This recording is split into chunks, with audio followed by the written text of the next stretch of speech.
The Rooster Rebellion. The sun was just dipping below the horizon, casting a warm golden glow over Jim Hargrove's 10 acres of farmland. The air smelled of fresh hay and the faint sweetness of honey from the beehives tucked near the eastern fence. Jim, a broad-shouldered man in his late 40s with a weathered tan and a perpetual squint from years under the sun, was tossing handfuls of grain to his flock of chickens. The birds clucked and pecked contentedly, their feathers glinting in the fading light. Nearby, a trio of goats nibbled at a patch of clover, their bells jingling softly with each step.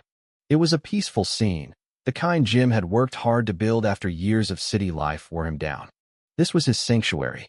That peace shattered like a dropped glass when a voice sliced through the evening air, a high-pitched, nasal screech that sounded like a cross between a wounded cat and a malfunctioning megaphone. "Excuse me. Excuse me. You can't have those here." Jim froze mid-toss, a handful of grain still clutched in his calloused palm. He turned slowly, half expecting to see some lost tourist or a kid playing a prank. Instead, he found himself face-to-face with a woman who looked like she'd just stormed out of a corporate boardroom and onto his property without a second thought. She was middle-aged, with a sharp bob of dyed blonde hair and a power suit so tight it seemed to be fighting her every move. In her hands, she gripped a clipboard like it was a shield, or maybe a sword. Her nose was wrinkled, her lips pursed, and her eyes blazed with the kind of indignation only someone with too much time and too little sense could muster. "Evening," Jim said, keeping his tone light as he wiped his hands on his jeans. He couldn't help the grin tugging at the corner of his mouth. "Something I can help you with." The woman stomped closer, her heels sinking into the soft earth with every step. She pointed a manicured finger at the chickens, then swept it toward the goats and beehives. "These animals," she spat, as if the word itself was an insult, "are in clear violation of HOA regulations. I demand you remove them immediately." Jim let out a low whistle, glancing around his sprawling property. 10 acres of rolling fields, a weathered barn, and a modest farmhouse he'd restored himself. It wasn't much to some, but it was his. More importantly, it was zoned for agriculture, a fact he'd double-checked when he bought the place 5 years ago. This woman, whoever she was, clearly hadn't done her homework. Still, he decided to play along for a moment, just to see how far she'd take it. "HOA, huh?" he said, scratching his chin. "That's funny, 'cause I don't recall signing up for one. You sure you've got the right address?" Her face turned a shade of red that clashed horribly with her suit. "Don't play dumb with me," she snapped, clutching the clipboard tighter. "I'm Margaret Ellison, president of the Willow Creek Homeowners Association, and I make the rules here. Your little barnyard is an eyesore, and it's disrupting the community." Jim raised an eyebrow, his grin widening. Willow Creek was the fancy subdivision a half-mile down the road, full of manicured lawns and overpriced McMansions. He'd driven past it plenty of times, amused by the identical beige houses and the signs boasting community standards. But his land? It sat well outside their boundaries, a fact he knew better than anyone. Margaret Ellison, though, seemed convinced she ruled the whole damn county. "Disrupting, you say?" Jim replied, leaning against the fence. "These chickens been throwing wild parties I don't know about." Margaret's eyes bulged, and for a second, Jim thought she might actually explode. "This is not a joke," she barked. "You've got 7 days to get rid of this mess, or you'll be hearing from our legal team." With that, she spun on her heel and marched off, her clipboard held high like a battle standard. Jim watched her go, shaking his head as her figure disappeared beyond the tree line. He tossed the last of the grain to the chickens and muttered, "Well, girls, looks like we've got ourselves a problem." But inside, he was already plotting. Margaret didn't know it yet, but she'd just picked a fight with the wrong man. The next morning, Jim stepped onto his porch with a steaming mug of coffee, the rich aroma mixing with the crisp March air. He took a sip, savoring the quiet, when something caught his eye, yellow papers flapping against the barn door like wounded birds. Frowning, he set the mug down and ambled over, his boots crunching on the gravel path. Sure enough, half a dozen violation notices were taped to the wood, each one printed in bold, aggressive letters. Unauthorized livestock. Improper land use. Environmental hazard. The last one even had a handwritten scrawl in angry red ink. Final warning. Remove all animals within 7 days or face fines. Jim chuckled, peeling the notices off one by one. 7 days, huh? She's got some guts, I'll give her that. He was still grinning when he spotted movement near the fence. There she was again, Margaret Ellison, clipboard in hand, flanked by two nervous-looking lackeys. One was a wiry woman with pinched lips, the other a balding man who kept shifting his weight like he'd rather be anywhere else. They were whispering furiously, casting glances his way. "Morning, Margaret," Jim called out, strolling over with the notices in hand. "You're up early." She stiffened, her voice dripping with fake sweetness. "Mr. Hargrove, I see you've received your notices." "Oh, I got 'em," he said, waving the papers. "Pretty creative stuff. You write these yourself?" Her eyes narrowed. "This is not a laughing matter. The HOA has strict guidelines prohibiting farm animals within the community." "Good thing I'm not in the community," Jim shot back, sipping his coffee. Margaret blinked, her smugness faltering. "What?" she spat. He gestured around. "My property's outside your jurisdiction. Your rules don't apply here." For a moment, she looked like she might short-circuit. Her mouth opened, closed, then opened again as her brain scrambled for a response. Finally, she rallied, crossing her arms. "The HOA board has determined that your land visually impacts the aesthetic of the neighborhood. Therefore, we have the authority to enforce regulations on adjacent properties." Jim nearly choked on his coffee. "You what now?" "Your animals are an eyesore," she said, her tone icy. "We've had multiple complaints." "From who?" he asked, raising an eyebrow. "That's confidential," she snapped. "But as HOA president, I have the right to take action." Jim had to hand it to her. She had audacity. Too bad for her. He had something better, actual authority. He set his mug on the fence post and sighed, feigning concern. "Wow, sounds serious. Guess I'd better check for any agricultural violations around here." Margaret's smugness wavered. "What?" He reached into his jacket, pulled out his state agriculture inspector badge, and flipped it open. "See, I'm not just a guy with a farm. I'm also the one who oversees compliance for real violations. And from what I've seen, this neighborhood's overdue for an inspection." Her jaw dropped. Her minions exchanged panicked glances, looking like they wanted to melt into the ground. That's ridiculous." Margaret sputtered. "You can't just inspect us." "Oh, I absolutely can," Jim said, giving her a friendly pat on the shoulder. "Don't worry, I'm sure you've got nothing to hide, right?" She turned on her heel and stormed off, her lackeys scrambling to keep up. Jim watched her go, already knowing this was just the beginning. Margaret Ellison wasn't the type to back down, not yet, anyway. But neither was he. The sun climbed higher over Jim Hargrove's farm, painting the fields in shades of green and gold. He stood on his porch, coffee mug in hand, staring at the stack of violation notices he'd pulled off the barn door. 6 yellow sheets, each one more absurd than the last, and that final handwritten note in red ink. "Remove all animals within 7 days or face fines," still made him chuckle. Margaret Ellison had some nerve, he'd give her that. But nerve wasn't enough when you were dead wrong. He sipped his coffee, letting the bitter warmth settle in his chest, when he heard the crunch of gravel under tires.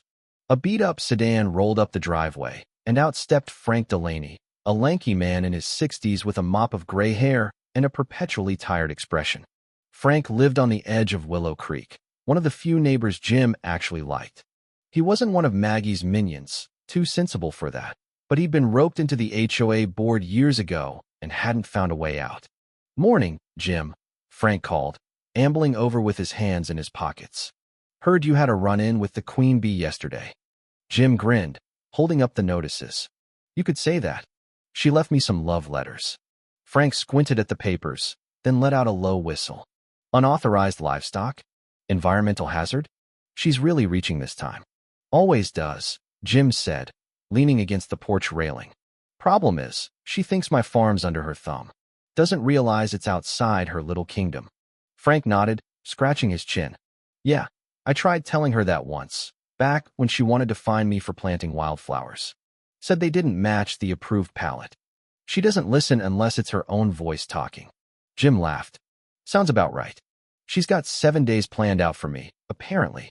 Thinks she can scare me off." Frank's brow furrowed. "You're not worried?" "Nah." Jim said, tapping his badge where it sat on the table. She's the one who should be worried. Frank's eyes widened slightly. State AG Inspector, huh? Forgot you had that card up your sleeve. What's your play? Jim shrugged, keeping it casual. Just gonna let her dig her own grave. She's already started. Frank lingered a while longer, swapping stories about Maggie's past crusades, banning Halloween decorations, trying to outlaw pickup trucks, before heading back to Willow Creek. Jim watched him go, then turned his attention to the farm. The chickens clucked, the goats bleated, and the bees buzzed in their hives. Everything was in order, just like always. But he knew Maggie wouldn't stop with a few pieces of paper. Sure enough, she was back by noon. Jim spotted her from the barn, where he'd been fixing a loose hinge. She stood at the fence line with her clipboard and two shadows. Edna Price, a wiry woman with a pinched face, and Bob Tanner, a balding retiree who looked like he'd rather be fishing. They were whispering like conspirators, shooting glances at the farm. Jim set down his hammer and strolled over, coffee mug still in hand. "Back so soon, Margaret," he called, his tone friendly but edged with mockery. "Miss me already?" She straightened, her voice syrupy with fake politeness. "Mr. Hargrove, I see you've received your notices." "Got him right here," he said, pulling the crumpled stack from his pocket. "Pretty good fiction. You ever think about writing books?" Her lips twitched, but she held her ground. The HOA has strict guidelines prohibiting farm animals within the community. This isn't a joke. "Good thing I'm not in the community," he replied, sipping his coffee. Maggie's eyes narrowed. "What?" He gestured around, slow and deliberate. "My land's outside your jurisdiction. Your rules don't apply." She froze, her brain clearly scrambling for a comeback. Edna and Bob shifted uncomfortably, avoiding his gaze. Finally, Maggie crossed her arms, her voice sharp. "The board has determined that your property visually impacts the neighborhood's aesthetic. We have the authority to enforce regulations on adjacent land." Jim nearly spit out his coffee. "You're kidding, right? Your animals are an eyesore," she snapped. "We've had complaints." "From who?" he pressed. "That's confidential," she shot back. "But as president, I can act." He had to admit, she was bold. Too bad bold didn't mean smart. Jim set his mug on the fence post and sighed, playing up the concern. "Well, shoot, that sounds bad. Guess I'd better check for violations around here." Maggie's smugness flickered. "What?" He pulled out his badge and flipped it open. "I'm a state agriculture inspector, Margaret. I don't just run a farm, I enforce compliance. And this neighborhood's overdue for a look." Her jaw dropped. Edna gasped softly, and Bob looked like he might bolt. "That's absurd." Maggie sputtered. "You can't inspect us." "Sure can," Jim said, patting her shoulder. "Don't worry, I'm sure your place is spotless." She turned and stormed off, her minions trailing behind. Jim watched them go, already planning his next move. Maggie thought she held all the cards, but she didn't even know the game. That afternoon, he sat at his kitchen table, the notices spread out in front of him. Each one was a masterpiece of nonsense, legal jargon twisted into threats with no basis in reality. He pulled out his phone and dialed his old friend, Pete Grayson, a county clerk who owed him a favor. "Pete, it's Jim," he said when the line picked up. "Got a question about Willow Creek's HOA boundaries." Pete laughed. "Let me guess. Ellison's on your case?" "You know her." "Everybody knows her," Pete said. "She's been harassing folks since she took over that HOA. What's she after you for?" "Chickens, goats, bees, the usual," Jim said. "Claims my farm's breaking her rules." Pete snorted. "Your place isn't even in their zone. I've got the maps right here. Want me to send him?" "Yeah, and anything else you've got on Willow Creek," Jim said. "She's escalating, and I want to be ready." "On it," Pete replied. "Watch yourself, though. Maggie doesn't back down easy." Jim hung up, leaning back in his chair. Pete was right. Maggie was a bulldog. But he'd dealt with worse. Back when he worked in the city, he'd shut down illegal slaughterhouses and fined corporate farms for dumping waste. A suburban tyrant with a clipboard didn't scare him. By evening, Pete's email arrived. Zoning maps, HOA bylaws, and a few complaints filed against Maggie over the years. Jim skimmed through, his grin widening. Willow Creek's jurisdiction ended a quarter-mile from his property line.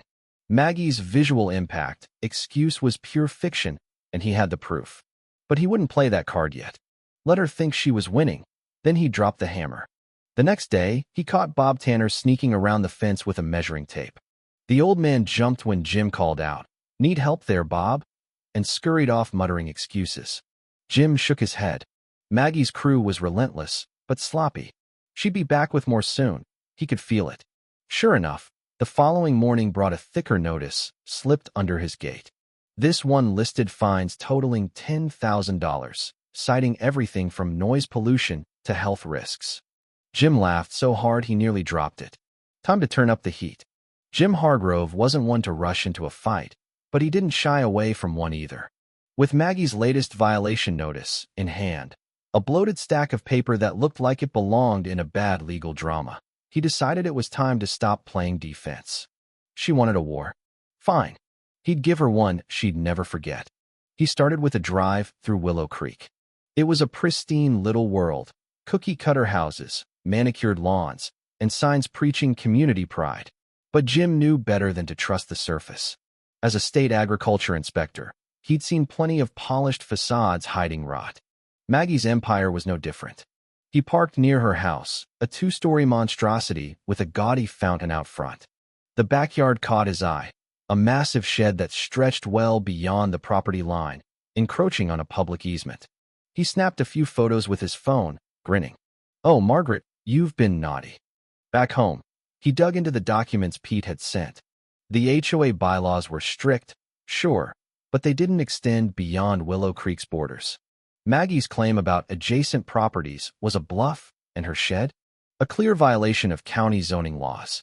He cross-checked it against the maps. Yep, illegal as hell. She'd need a permit she didn't have, and he'd bet his farm she'd never bothered to get one. That evening, he called his attorney, Sam Carter, a wiry guy with a knack for dismantling overreaching HOAs. Sam picked up on the second ring. "Jim, what's up? Don't tell me you're in trouble again." "Not me," Jim said, flipping through the notice. "Got an HOA president trying to find me 10 grand for my chickens. Says my farm's a nuisance." Sam laughed. "You're outside their zone, right?" "Damn right. But she's not letting that stop her." "Typical," Sam said. "Send me what you've got. I'll draft something to shut her down." "Hold off," Jim said. "I've got a better idea. She's got an illegal shed on her property. Thinking I'll start with an inspection, rattle her cage a bit." Sam chuckled. "You're evil, Hargrove. Keep me posted." The next morning, Jim suited up, jeans, work boots, and his official state jacket with the inspector badge pinned to the chest. He grabbed his clipboard, ironic, he thought, given Maggie's obsession, and headed to Willow Creek. He didn't bother knocking when he reached her house. She was in the driveway, barking orders at Edna about some landscaping project. "Morning, Margaret," Jim said, strolling up with a grin. "Nice shed you've got back there." She spun around, her eyes narrowing. "What are you doing here?" "Official business," he said, tapping his badge. "Got a report of a zoning violation. Mind if I take a look?" Her face paled, but she recovered fast. "This is private property. You can't just—" "Actually, I can," he cut in, holding up his clipboard. "State authority. That shed's over the line, public easement, no permit. Big no-no." Edna fidgeted, glancing between them. Maggie crossed her arms. "This is harassment." "Nope, just doing my job," Jim said. "Unless you've got paperwork proving that shed's legal, I'll have to write it up." She glared, her jaw tight. "You're targeting me because of your stupid animals." "Funny," Jim said, scribbling a note. "I was going to say you're targeting me because of your stupid rules. Guess we're even." He finished his inspection, handed her a preliminary citation, and walked off, leaving her fuming. Step 1, complete. Now to spread the word. That afternoon, he stopped by Frank's place. Frank was tinkering with an old lawnmower in his garage, grease smeared on his hands. "Heard you're stirring the pot," he said, grinning. "Just getting started," Jim replied, leaning against the workbench. "Maggie's got an illegal shed, but she's not the only one breaking rules around here." Frank raised an eyebrow. "You're going to inspect the whole neighborhood?" "If I have to," Jim said. "She wants to play dirty, I'll play dirtier." Frank shook his head, amused. "You're going to make enemies, Jim." "Already got one," he said. "Might as well make it worth it." Over the next few days, Jim poked around Willow Creek, chatting up neighbors and taking discreet notes. Most folks were wary, Maggie's rain had them spooked, but a few opened up. One woman, Clara, complained about fines for a birdhouse that clashed with the aesthetic. Another guy, Mike, griped about a shed he'd been forced to tear down while Maggie stayed put. The cracks in her armor were showing. By Friday, Maggie retaliated. A new notice arrived, this one threatening legal action. Jim laughed, tossing it to Sam. "She's desperate," Sam said over the phone. "No case, but she's banking on you backing down." "Not a chance," Jim said. "Time to hit her where it hurts." The Willow Creek Community Hall was packed, the air thick with tension and the faint smell of stale coffee. Folding chairs creaked under the weight of retirees, young professionals, and everyone in between, all buzzing with anticipation. Maggie Ellison stood at the front, her clipboard a scepter, her voice booming as she slammed a stack of papers onto the table. "We cannot allow livestock in our neighborhood," she declared, her eyes blazing. "This is a civilized community. Chickens, goats, and beehives do not belong here. They bring disease, noise, and a complete lack of decorum." A few heads nodded, her loyalists, no doubt, but most folks just looked annoyed. Jim sat near the back, arms crossed, watching her performance with a smirk. She'd rallied her troops for this emergency meeting, but she didn't know he'd brought ammo of his own. Someone muttered, "Didn't she ban porch flags last year?" Maggie ignored it, plowing ahead. "This is a direct violation of HOA regulations, and as president, I demand immediate enforcement." Jim stretched his legs, then spoke up, loud enough to cut through her rant. "Maggie, you ever check the property lines before starting this crusade?" She shot him a venomous look. "We've determined." "You haven't determined squat," he interrupted, tossing a folder onto the table. "That's the county zoning map. My land's not under your jurisdiction, never was, never will be." Her face twitched. The room went quiet. "The aesthetic of the community is at stake," she snapped, forcing a tight smile. "We have the right to enforce standards." "Aesthetic," Jim said, raising an eyebrow. "Like that illegal shed you've got out back?" Murmurs rippled through the crowd. Maggie's smile vanished. "That's irrelevant." "Is it?" Jim said, leaning forward. "See, as a state agriculture inspector, I don't just deal with farms. I handle zoning violations, too. And your shed's over the line. No permit, no approval. Funny how you're so strict with everyone else." The murmurs grew louder. A board member, an older man with silver hair named Harold, cleared his throat. "Margaret, is this true?" "This is a personal attack," she barked. "He's deflecting from the real issue, his livestock." "My livestock's on my farm," Jim said. "Meanwhile, you've got a shed breaking county law. And that's just the start." He flipped open another folder, pulling out photos and notes. "Been looking into your little HOA empire, Maggie. Misallocated funds, fines for made-up rules, unpermitted projects. You've been busy." Her clipboard trembled in her hands. "This is harassment." "Nope," Jim said. "It's accountability. And since you're so big on rules, I filed for a state audit on your HOA's books. Should be fun." The room erupted, gasps, whispers, a few chuckles. Maggie froze, her face a mask of fury and fear. Harold sighed, rubbing his temples. "I think we need to review this before we proceed." Meeting adjourned. Maggie stormed out, her posse trailing behind. Jim leaned back, satisfied. The war was heating up, and he was winning. Jim wasn't surprised when the sheriff's SUV rolled up to his gate a week later. He'd been expecting Maggie to pull something desperate, and there she was, standing beside Sheriff Tom Buckley with a smug grin plastered across her face. Tom, a burly man with a graying mustache, stepped forward, adjusting his belt. "Morning, Jim," Tom said, his tone neutral. "Got a complaint about illegal livestock and health code violations." Maggie folded her arms, triumphant. "I warned you, Hargrove." Jim smiled, pulling out his badge. "Morning, Tom. You know I'm a state AG inspector, right? If there were violations, I'd be the one writing him up." Tom blinked. Maggie's grin faltered. "Go ahead, check it out," Jim said, gesturing to the farm. "Everything's legal." Tom and his deputy spent 15 minutes poking around. Chickens, goats, hives, all pristine. Tom came back shaking his head. "No issues here, ma'am. This is a waste of time." "That's impossible." Maggie snapped. "There's got to be something." Tom sighed. "Margaret, Don't drag us into this again. She turned to Jim, seething. You think you're untouchable? Nah, he said, shrugging. I just know the law better than you. She stormed off, and Jim watched her go, already bracing for her next move. She was down, but not out. Not yet.